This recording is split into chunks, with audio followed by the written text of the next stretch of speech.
I'm 28 years old, and I have an older sister, Olivia, who's 31.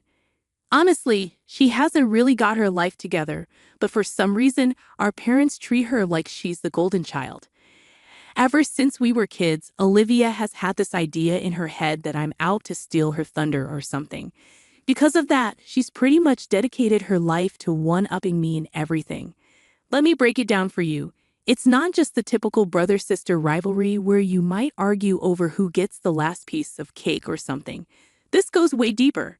If I decided to learn something new and cool like archery, the next thing I know, Olivia is strutting around school with her own bow and arrows, telling everyone she's into archery too. And it didn't stop at hobbies.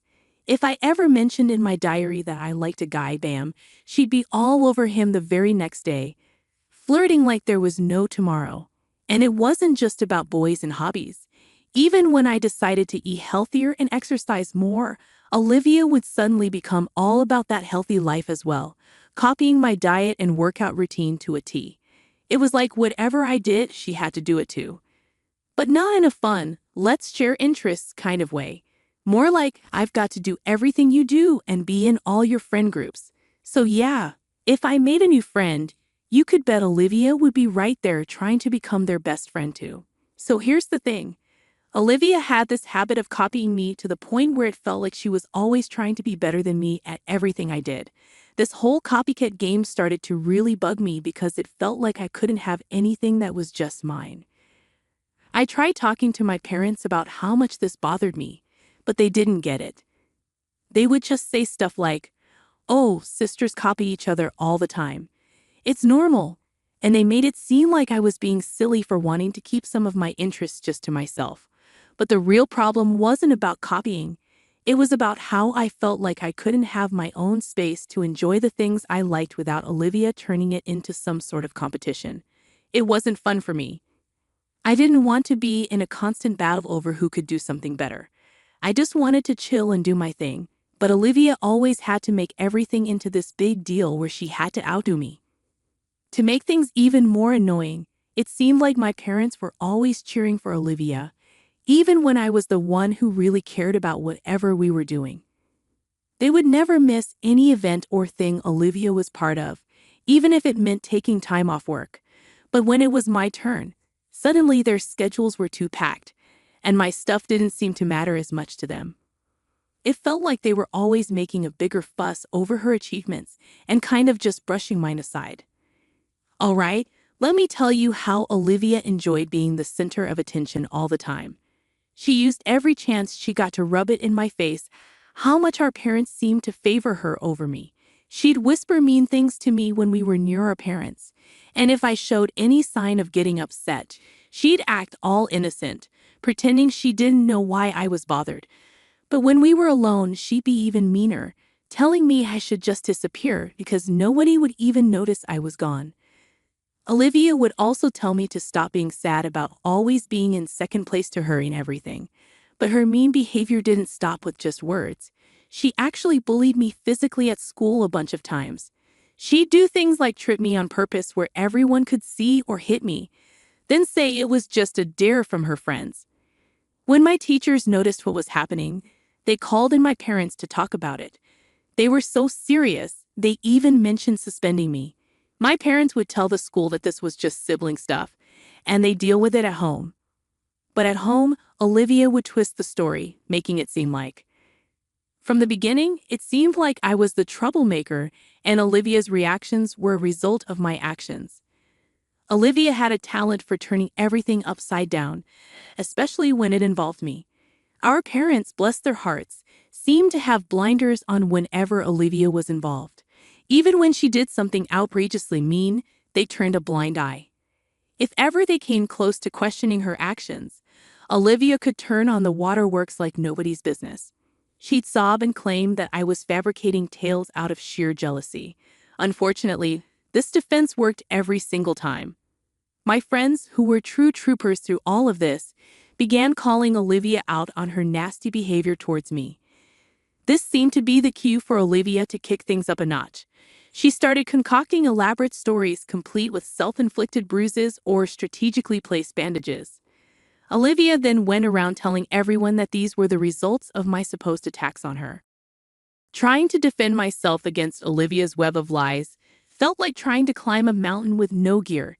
She was relentless, weaving her tales to anyone who listened, anyone I'd ever spoken to, laughed with, or dared to develop a crush on.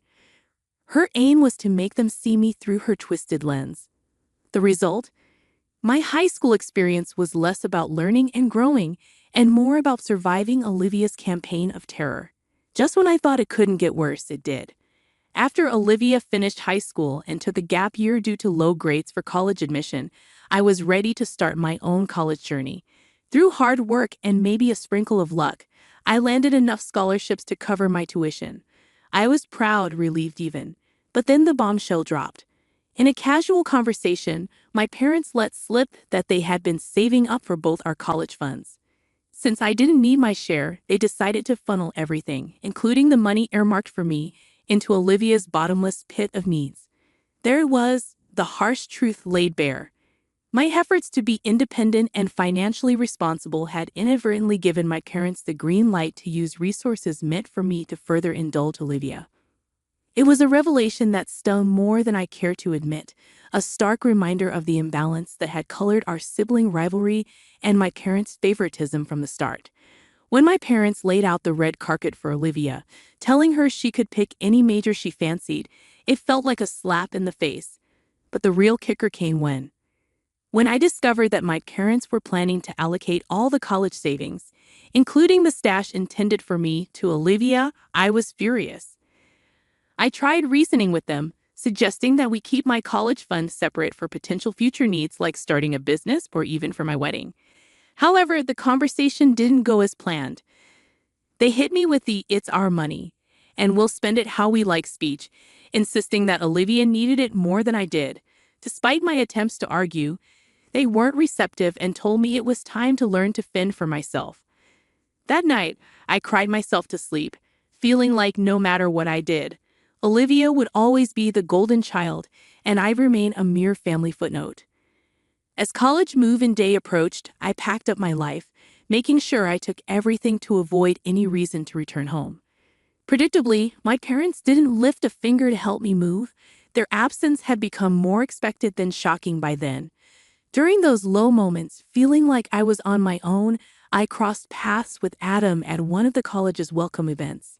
He was like a ray of sunshine piercing through the clouds of my gloomy world. His kindness and easygoing smile were genuinely uplifting. Meeting Adam felt like turning a new leaf, leaving behind the stifling air of my family drama for something, or rather someone, incredibly uplifting. As time went on, Adam became an amazing friend, always there for me like a rock. He listened without making me feel bad, providing comfort when everything felt overwhelming. Around Christmas, when my parents were hosting a big party and wanted me to come home, the idea of dealing with the drama alone was unappealing. So I decided to bring Adam along, thinking it would be the perfect time for my family to meet him. I informed my folks in advance, letting them know that Adam and I would stay in our own space but join everyone for the big dinner. When we showed up, I could tell my parents were taken aback to see Adam. Their old-school views led to snap judgments based on appearances. But I was prepared.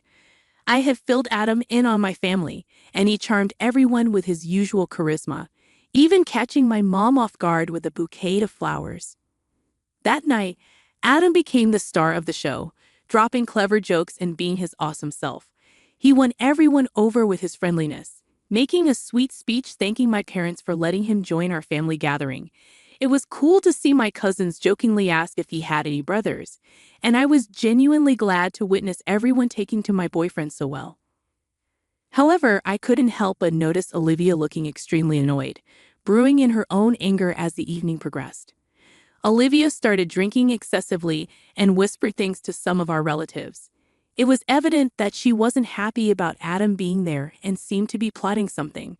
Right in the middle of dinner, she blurted out loudly, asking me if Adam and I were serious. The sudden question made everyone stop and look at us. Without hesitation, I grabbed Adam's hand and affirmed that we were indeed serious about each other. However, Olivia, with a smug look on her face, suggested that maybe I should consider being with someone who fits our family's traditions better, implying that Adam wasn't a good match because he was different. Her comment was not only rude but also racist, making many people at the dinner feel uncomfortable due to her openly judgmental behavior. Trying to act sneaky, Olivia suggested that I should think about how different our cultures were, essentially implying that I should be with someone who aligns better with our family's way of doing things. Hearing her say that infuriated me, and I was about to let her have it. However, Adam, who didn't seem bothered by her mean words, just smiled and calmly told her that he's as American as anyone else in the room because he was born here. He shared that his great-grandparents came to America a long time ago and that his family has always taught him to respect all different cultures and beliefs. While I was upset that Adam had to defend himself to my family, the way he handled Olivia's nasty remarks only strengthened my certainty that he was the perfect guy for me. After Adam stood up for himself, nobody was thinking too highly of Olivia. People didn't appreciate how she tried to call out my boyfriend in front of everyone.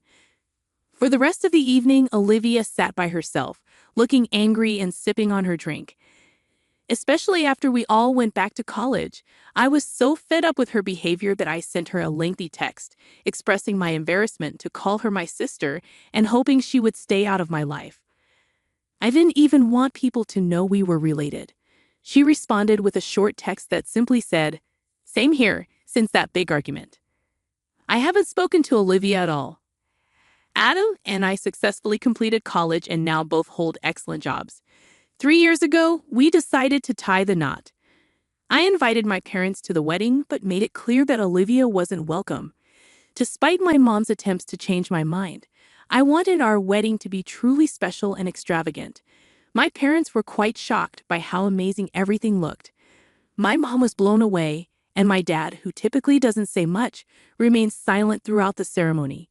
Our guests, including friends and Adam's family, got to meet my parents. It didn't take long for everyone to notice the stark contrast in wealth between Adam's family and mine. After the wedding, my parents approached me, expressing surprise at the amount spent on the event and the wealth of Adam's family. My mom was curious about how we could afford such an extravagant wedding, and I assured her that Adam and I were doing well for ourselves. I wanted them to understand that our decision to get married wasn't solely based on financial considerations. Looking back, I realized it might have been a mistake to disclose so much about our financial situation to my parents. 2 years ago, my parents unexpectedly reached out for help. They explained that my dad had retired and they had depleted their savings on home renovations. They asked if I could lend them a hand with money, a surprising request considering their usual behavior. Despite feeling like I didn't quite fit in with my family, it felt somewhat comforting to be the one they turned to. They requested $3,000 every month, which would cover their bills and increasing medical costs as they aged. At that time, I was doing well at work, and Adam and I were in a good financial position. Without much hesitation, I agreed, considering it my duty to assist my parents in their time of need. When Adam learned about the substantial monthly contribution, he was taken aback. He pointed out that $3,000 was a significant amount for them to request. Despite the financial strain, Adam and I were determined to help my parents, making the monthly transfers a routine. I never delved into the specifics of how they were using the funds during this period. I started feeling like there was an improvement in my relationship with my parents. Although I wasn't certain whether their niceness was genuine or just a reaction to the financial support they were receiving, it seemed like we were genuinely connecting. I entertained the idea of letting go of our challenging past and beginning anew, hoping for a happier future together. However, 2 weeks ago, my phone exploded with calls from them right in the middle of an incredibly busy workday. Aware of my packed schedule, the numerous missed calls raised concerns, making me rush to call them back. My dad was on the other end, requesting me to visit their place urgently for an important conversation. Despite feeling worn out after a long day at work, I agreed, curious about the nature of their request. That evening, I showed up at their doorstep, feeling a mix of fatigue and curiosity. They both appeared nervous, escalating my worry. When I inquired about their well-being, they began the conversation by expressing gratitude for the financial support I had been providing. Bewildered, I sat there as my mom disclosed some unexpected news. She revealed that my sister Olivia, whom I didn't even know was married, was attempting to start a family. Olivia had been struggling with infertility for a considerable period, and her journey had been challenging. After facing a miscarriage, Olivia was now exploring IVF, a costly medical procedure. They needed $25,000 to cover the expenses, and then they looked at me, expecting something. They conveyed that, being Olivia's sister, it was my responsibility to contribute and support her. They emphasized the idea of family standing together in times of need. Listening to their request, I was completely taken aback. The notion that I should provide such a substantial amount for Olivia, especially considering our turbulent relationship, was mind-boggling. I reminded them of the strained dynamic between Olivia and me, emphasizing the difficulties she had caused during our upbringing. The idea of contributing such a significant sum just didn't make sense to me. My parents didn't appreciate my response. They argued that, as Olivia's sister, it was somehow my duty to help her conceive a child. They even suggested that, since I didn't have children of my own, the least I could do was assist in bringing a grandchild into the family to foster reconciliation. I expressed my sympathy for Olivia's struggles but made it clear that I wouldn't simply hand over money as a gift. I offered to lend her the $25,000, but insisted on a legal contract outlining the terms of repayment. This suggestion angered my parents, who yelled at me, deeming it rude to consider making Olivia sign a contract when I had ample money at my disposal. According to my mom, I was being selfish, and Olivia needed the money more than I did.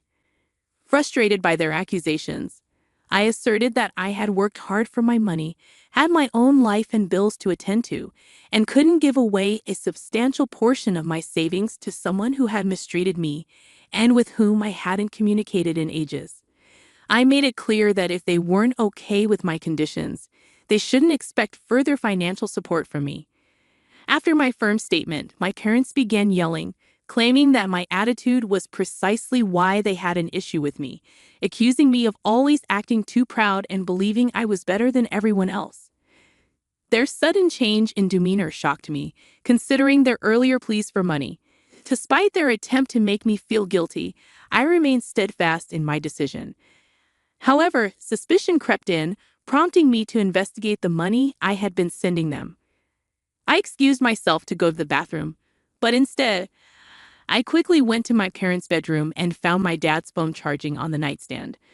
Unable to ignore the bad feeling in my gut, I decided to look at his phone. What I discovered left me utterly shocked. Messages revealing that my dad had been sending $1,800 every month to my sister for the past 2 years. It felt like a massive betrayal, and the real issue was not just about the money. It was the fact that they had deceived and manipulated my feelings for 2 whole years. Overwhelmed by the revelation, I went back to confront my parents, not bothering to hide the hurt caused by their betrayal. I asked them directly what they had been doing with the $3,000 I sent them every month. Caught off guard, they stumbled over their words, attempting to figure out what to say. Unable to wait for an explanation, I confronted them about sending $1,800 every month to my sister. Their faces went pale, and after a few seconds of silence, they admitted to diverting a significant portion of the money. I sent Olivia their excuse was that she genuinely needed the money, and as her parents, they couldn't bear to see her struggle. Hearing this excuse infuriated me, and I questioned them about their disregard for my well-being. I asked them if they didn't think it was wrong to lie and take my money for 2 years. Their defense was based on Olivia's financial struggles, emphasizing that my sister and her husband didn't earn much. They tried to justify their actions by claiming that, given my lavish wedding and well-paying job, they believed taking money from me wouldn't significantly impact me.